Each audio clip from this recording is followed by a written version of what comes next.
जानकारियां देते हैं। 1. गौतम बुद्ध की माता का नाम महामाया और पिता का नाम शुद्धोदन था। इनके माता के देहांत के बाद इनका लालन पालन इनकी मौसी ने किया, जिनका नाम था गौतमी।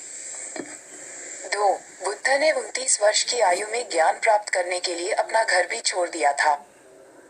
3. सिद्धार्थ यानी गौतम बुद्ध को 35 वर्ष की आयु में गया के सम गौतम बुद्ध, जिन्हें महात्मा बुद्ध के नाम से भी जाना जाता है, इन्होंने बौद्ध धर्म की स्थापना की थी। 563 BC नेपाल की तराई में स्थित कपिलवस्तु के लुम्बिनी ग्राम में जन्मे गौतम बुद्ध का वास्तविक नाम था सिद्धार्थ। आइए आज आपको बौद्ध धर्म से जुड़ी कुछ अनसुनी और रोचक जानकारियां देते हैं। 1. गौतम बुद्ध की माता का नाम महामाया और पिता का नाम शुद्धोदन था।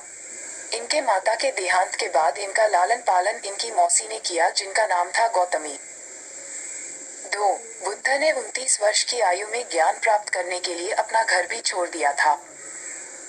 3. सिद्धार्थ यानी गौतम बुद्ध को 35 वर्ष की आयु में गया के समीप निरंजना नदी के पास के एक पीपल के गौतम बुद्ध के बचपन का नाम क्या था, उनसे जुड़ी कुछ रोचक बातें क्या हैं। गौतम बुद्ध के बचपन का नाम सिद्धार्थ गौतम था। संसार का सच, ज्ञान की प्राप्ति के बाद वह बुद्ध कहलाए थे। उनसे जुड़ी कुछ बातें ये है। गौतम बुद्ध ने जब ज्ञान प्राप्ति के लिए अपना महल छोड़ा था, तब लोग उन्हें देखकर लोग आश्चर्य में पड़ जाते थे। वह कहते थे, ये साधु तो किसी राजकुमार की तरह दिखता है। भगवा प्रतीक बौद्ध संस्कृति की ही देन है। भगवा शब्द पाली भाषा का है, जिसका अर्थ है त्याग, इसलिए तथागत बुद्ध तस्वीरों में भगवा रंग के वस्त्र में दिखेंगे। बुद्ध कहते हैं, मिलिंद पन्हों के अनुसार चर्चा करने के लिए प्रतिकूल व्यक्ति 8 प्रकार के होते हैं। 1. क्रोध युक्त। 2. दोष युक्त। 3. मोह युक्त। 4. लोभ युक्त। और 5. अहंकार युक्त। माफ करें, आपको उनकी कब्र के दर्शन कभी नहीं हो पाएंगे, क्योंकि भगवान बुद्ध को दफनाया नहीं बल्कि जलाया गया था। कुशीनारा में 2 साल वृक्षों के मध्य जब भगवान ने महापरिनिर्वाण को प्राप्त किया, तब हिरण्यवती नदी के किनारे उनके शव को सनातनी विधान से अग्नि को समर्पित कर दिया गया। उसके पश्चात उनकी अस्थियों को 8 भागों में बांटकर देश के भिन्न भिन्न हिस्सों में स्तूप बनाने हेतु ले जाया गया। इन्हीं में से एक अस्थि स्वर्ण कलश, जिसमें बुद्ध की अस्थि है, पटना संग्रहालय में रखी गई है। न विश्वास हो तो गोरखपुर से कुशीनगर की बस पकड़ें, वहां हिरण्यवती नदी के तट पर जाएं, जिसकी एक क्षीण धारा कुल कगारों को खींच। गौतम बुद्ध के बारे में कुछ महत्वपूर्ण तथ्य क्या हैं?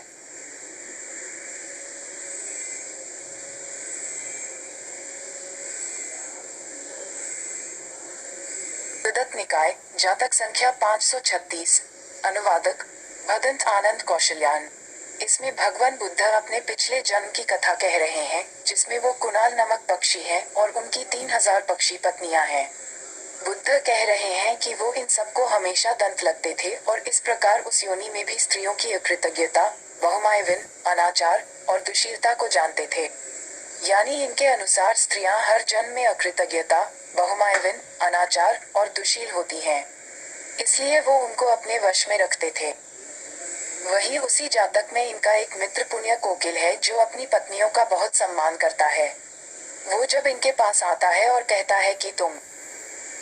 महात्मा बुद्ध ईश्वर में विश्वास रखने वाले आस्तिक थे। महात्मा बुद्ध को उनके अनुयायी ईश्वर में विश्वास न रखने वाला नास्तिक मानते हैं।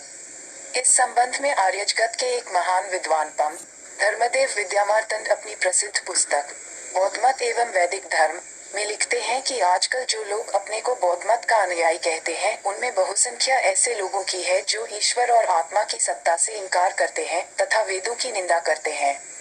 माननीय डॉ. भीमराव अंबेडकर भी जिस बौद्ध मत के प्रचार के लिए प्रयत्नशील थे, उसमें भी बौद्ध मत का ऐसा ही नास्तिक स्वरूप माना जाता है, किंतु बौद्ध ग्रंथों के निष्पक्ष अनुशीलन करने पर वह ईश्वर को लेकर गौतम बुद्ध का दृष्टिकोण क्या रहा? गौतम बुद्ध ने ईश्वर के अस्तित्व को न तो स्वीकार किया और न ही अस्वीकार किया। उन्होंने कहा कि ईश्वर के अस्तित्व का सवाल एक द्वंद्वात्मक सवाल है और इसका कोई निश्चित जवाब नहीं है। उन्होंने कहा कि जो लोग ईश्वर में विश्वास करते हैं, वे उनके लिए ईश्वर है, और जो लोग ईश्वर में विश्वास नहीं करते हैं, वे उनके लिए ईश्वर नहीं है। बुद्ध ने कहा कि ईश्वर के अस्तित्व का सवाल इस बात से ज्यादा महत्वपूर्ण नहीं है कि हम कैसे जीते हैं। उन्होंने कहा कि हमें अपने जीवन को इस तरह से जीना चाहिए कि हम खुश और शांतिपूर्ण रहें। उन्होंने कहा कि हमें दूसरों के साथ दया और करुणा से पेश आना चाहिए। मैं ईश्वर को लेकर तो नहीं, पर हाँ, इस स्क्रीनशॉट्स के माध्यम से जीवन के संबंध में भगवान गौतम बुद्ध का दृष्टिकोण अवश्य प्रस्तुत करना चाहूंगी। गौतम बुद्ध ने सत्य की खोज की। उन्होंने सत्य की खोज के लिए अपना सर्वस्व त्याग कर प्रवृत्तियां ग्रहण कर ली। गौतम बुद्ध ने हिंदू धर्म में जो महान सुधार किया है, उससे विरत होना आज हिंदू समाज के लिए असंभव है। गौतम बुद्ध अहिंसा का प्रचार कर हिंदू समाज में फैली मांसाहार की प्रथा का उन्मूलन कर शाकाहारी प्रथा का प्रचार किया। उन्होंने अपने महान त्याग, वैराग्य तथा चरम पवित्रता के द्वारा हिंदू धर्म पर अमिट छाप छोड़ी है। गौतम बुद्ध हिंदू धर्म के सर्वोत्कृष्ट तत्वों से परिपूर्ण थे तथा उन्होंने वेदों में गढ़े हुए उन उपदेशों को पुनर्जीवित किया जो कचरे के साथ लिपटे हुए पड़े थे। सार, सत्य, अहिंसा, निश्चित जीवन उद्देश्य, प्रेम, संभाव, विश्वास, धर्म, इंद्रियों पर विजय आदि गौतम बुद्ध के उपदेशों का सार है। गौतम बुद्ध के प्रमुख उपदेश। 1. दूसरों का बुरा न करें, अपनी प्राण रक्षा के लिए भी जानबूझकर किसी प्राणी का वध न करें। जहाँ मन हिंसा से मुड़ता है, वहाँ दुख अवश्य ही शांत हो जाता है। 2. सत्य के बारे में 3 चीजें ज्यादा देर तक छुपी नहीं रह सकती। वे हैं सूर्य, चंद्रमा और सत्य। जिस तरह सूर्य रोज प्रत्यक्ष दिखाई देता है, चंद्रमा भी दिखाई देता है, उसी तरह सत्य कभी न कभी सामने आ ही जाता है। अतः असत्य को अपने आचरण में न उतारे, उससे दूर रहने में ही मनुष्य की भलाई है। किसी भी मनुष्य के विषय में कुछ बोलने से पहले उसके जीवन चरित्र पर एक दृष्टि डालना अनिवार्य है।